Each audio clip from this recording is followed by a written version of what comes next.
बिस्मिल्लाहिर्रहमानिर्रहीम। अस्सलाम वालेकुम एवरीवन। आज के इस वीडियो लेक्चर में हमने नवंबर 2024 के करंट अफेयर्स को डिस्कस करना है वन पेपर एग्ज़ाम के लिए। हर कंपेटिटिव एग्ज़ाम के लिए करंट अफेयर बहुत इम्पॉर्टेंट है और इस मरतबा अल्हम्दुलिल्लाह एमपीटी के अंदर बहुत ज़्यादा जो करंट अफेयर्स थे जो ऑलरेडी हमने यहाँ से कवर किए थे उसमें से काफ़ी ज़्यादा करंट अफेयर लगे हुए थे, लेकिन सारे टूर्नामेंट वाले लगे हुए थे।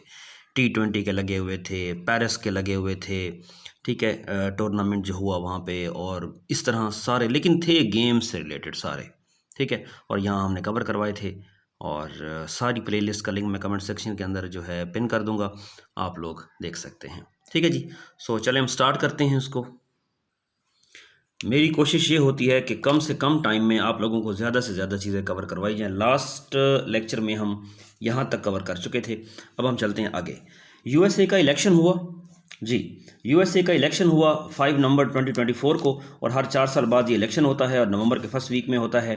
ट्रंप थे और कमाला हारिस थी। ट्रंप की जो पार्टी है वो रिपब्लिकन पार्टी थी और इनका जो सिंबल था वो था एलिफेंट, ठीक है, इनका इलेक्टोरल सिंबल। कमाला हारिस की जो डेमोक्रेटिक पार्टी है और इसका जो सिंबल था वो डंकी था। और उसके बाद ट्रंप जो हैं 47th प्रेसिडेंट सिलेक्ट हुए हैं और 45th प्रेसिडेंट भी यही थे, और फिर इसके बाद फिर 46 नंबर पे बाइडन आए थे और दोबारा फिर ये दोबारा आ गए, ठीक है। तो 47th और 45th प्रेसिडेंट जो हैं वो ट्रंप हैं। उसके बाद नेक्स्ट चलते हैं। ट्रंप ने 312 वोट लिए हैं, टोटल वोट 538 थे, और जबकि कमाला हारिस ने जो है 226 वोट लिए हैं। लेकिन वोट रिक्वायर कितने हैं प्रेसिडेंसी के लिए? यूएस की प्रेसिडेंसी के लिए 270 वोट जो हैं वो रिक्वायर्ड हैं। तो ये आप लोगों को सारी चीज़ें देखें क्लियर, और कम टाइम में ज़्यादा चीज़ें देना ये मेरा काम है। करंट चीफ जस्टिस जो हैं पाकिस्तान के ये याहिया अफरीदी हैं, ये 30वें चीफ जस्टिस हैं। 26 अक्टूबर 2024 को आए हैं 3 साल के लिए, ठीक है, और ये 26th अमेंडमेंट के बाद आए हैं। अब ये पूछा जा सकता है कि 26th अमेंडमेंट के बाद जो आए हैं वो कौन से चीफ जस्टिस हैं, तो ये पता होना चाहिए आप लोगों को। काजी फायज़ ईसा जो थे वो 29th थे, ठीक है। 26th अमेंडमेंट जो है ये अप्रूव हुई है 21 अक्टूबर 2024 को, और 26th अमेंडमेंट के अंदर जो है क्लाजेस जो हैं वो 27 हैं, और इस पर मेरा लेक्चर भी है, जिन लोगों को चाहिए वो ले सकते हैं करंट अफेयर का रिकॉर्डेड।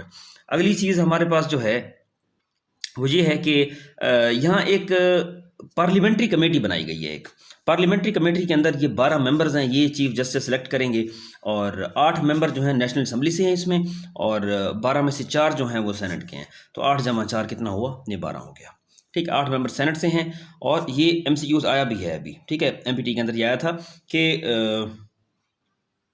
पार्लियामेंट्री कमेटी जो बनाई गई है उसमें से जो मेंबर हैं वो सेनेट के कितने हैं?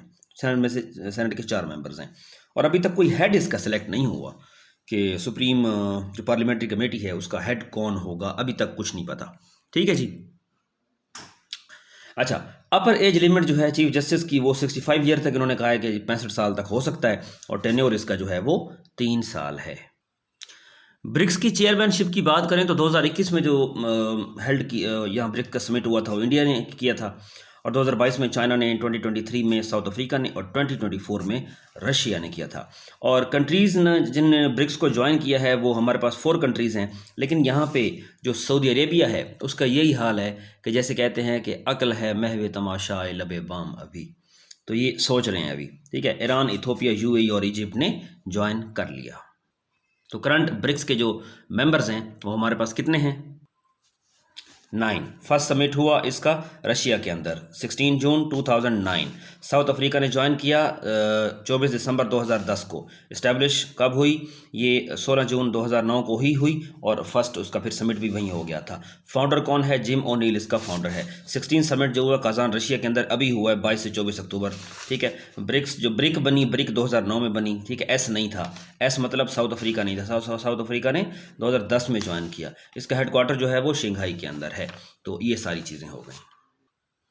चलें जी, ब्रिक्स का जो 16 समिट हुआ है ये काजान रशिया के अंदर हुआ है 22 से 24 अक्टूबर को, और ब्रिक्स जो बनी 16 जून 2009 को बनी। न्यू मेंबर इसके अंदर ईरान, इथोपिया, UAE, इजिप्ट हैं, और UN रिमेंबरेंस डे मनाया जाता है 11 नवंबर को। 11 नवंबर को क्यों मनाया जाता है? क्योंकि फर्स्ट वर्ल्ड वॉर वहाँ पे एंड हुई थी। वर्ल्ड वॉर 1 कब शुरू हुई? 28 जुलाई 1914 से 11 नवंबर 1918। 11 नवंबर इसलिए फिर रिमेंबरेंस डे मनाया जाता है 11 नवंबर को।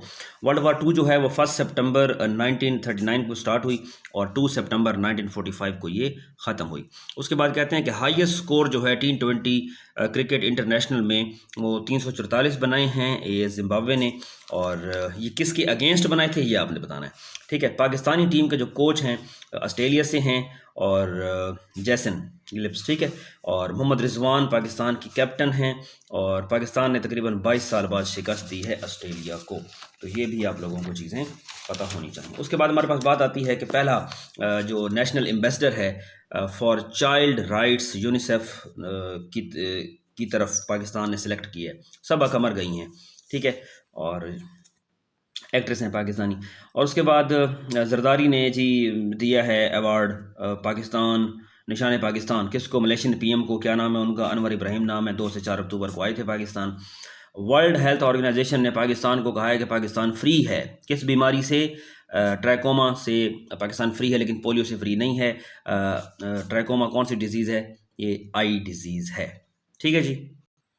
बताएं ज़रा वर्ल्ड हेल्थ ऑर्गेनाइजेशन का जो हमारे पास है हेडक्वार्टर वो कहाँ पे है, जिनीवा स्विट्ज़रलैंड के अंदर, यूएन का कहाँ पे है, न्यूयॉर्क में, आईएमएफ का कहाँ है, वाशिंगटन डीसी के अंदर, यूनिसेफ का कहाँ है, न्यूयॉर्क के अंदर, यूनेस्को का कहाँ है, पेरिस के अंदर फ्रांस के अंदर, नेटो का कहाँ है, ब्रुसेल बेल्जियम के अंदर, इंटरनेशनल कोर्ट ऑफ जस्टिस का कहाँ है, हेग नीदरलैंड के अंदर। इंटरनेशनल कोर्ट ऑफ जस्टिस के अंदर कितने जजेस होते हैं, 15, और कितने साल के लिए होते हैं, 10।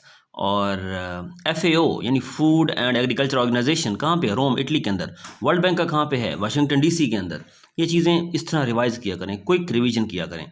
वर्ल्ड इन्वायरमेंट डे कब मनाया जाता है, 5 जून 2024 को, ठीक है। और 2024 का थीम क्या था, land restoration, desertification and drought resilience, ठीक। चलें आगे चलते हैं, हमारे पास बात आ गई, ये कुछ चीज़ें थी, नोट कर लीजिएगा, वीडियो को पॉज करके स्लो करके, ठीक है, कुछ भी करके तो ये हो जाएगा। उसके बाद ईरान ने ऑपरेशन लॉन्च किया इसराइल के अगेंस्ट, तो ऑपरेशन का क्या नाम था, ऑपरेशन ट्रू प्रॉमिस था। और वर्ल्ड स्पेस वीक कब मनाया जाता है, 4 से 10 अक्टूबर को। थीम इसका क्या था, स्पेस एंड क्लाइमेट चेंज, ये हो गया। नोबेल प्राइज़ जो दिया जाता है पीस का, ये निहोन को दिया जाता है, हेनक्यो को ये जापान से हैं। लिटरेचर का दिया जाता है हेनकैंग को साउथ कोरिया से है। मेडिसिन का दिया जाता है, ये 2 अमेरिकन हैं, विक्टर एम्ब्रोस, ये प्रीवियस में मैं डिस्कस कर चुका हूँ ये, और गैरी रोकन है। तो इन 2 को दिया गया, पीस में किसको दिया गया, लिटरेचर में किसको दिया गया, मेडिसिन में किसको दिया गया, ये आप लोगों को पता होना चाहिए। और आपको पता होगा कि MPT के अंदर नोबेल प्राइज़ लिटरेचर का तो आया भी हुआ था, MCQs ये। और अभी काउंसिल ऑफ हेड की जो मीटिंग हुई है SCO की, वो पाकिस्तान के अंदर हुई है 15 से 16 अक्टूबर, और जिना कन्वेंशन के अंदर हुई है ये 23 था, और ये पता होना चाहिए आप लोगों को। और अभी जो हंगर इंडेक्स आया है रिसेंटली, तो पाकिस्तान का रैंक वहाँ पे है, ग्लोबल हंगर इंडेक्स में पाकिस्तान का 109 है, जबकि लास्ट सोमालिया है, यानी सोमालिया बहुत ही जो है ना वर्स्ट कंडीशन के अंदर है। तो यार ये थे करंट अफेयर्स आज के जो आप लोगों से डिस्कस करने थे। बहुत सी चीज़ें हैं जो आप लोगों से अभी डिस्कस करनी भी हैं। 15 नवंबर के बाद का करंट अफेयर आप लोगों से डिस्कस अभी हमने करना है, ठीक है जी। तो ये पहले 10-12 दिन थे उनका ये था, तो उम्मीद है कि ये चीज़ आप लोगों के लिए हेल्पफुल होगी, ठीक है जी। Thank you.